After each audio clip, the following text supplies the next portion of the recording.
back to sports here on the late edition. John Darby is the director of the NASCAR Sprint Cup Series, and he says he has a little bit of a different checklist when it comes to a new surface than the drivers. We look for raceability of the cars, we look for tire wear, we look for RPM ranges to make sure that the gearing's right, and all of the things that we focus on week in and week out, which have all been checked off. Everything is very good at this point, and I would echo what Jeff Burton just said. I think we're in for a really good race come Sunday. Throughout the weekend, you're going to hear the word rubber a lot. Darby's going to explain why laying down rubber is so important on a new surface.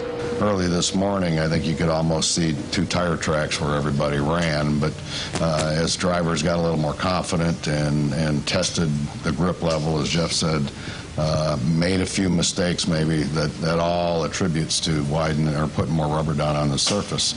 And really what the rubber does is it just helps marry the tire to the asphalt, and then that's where ultimately the maximum grip comes.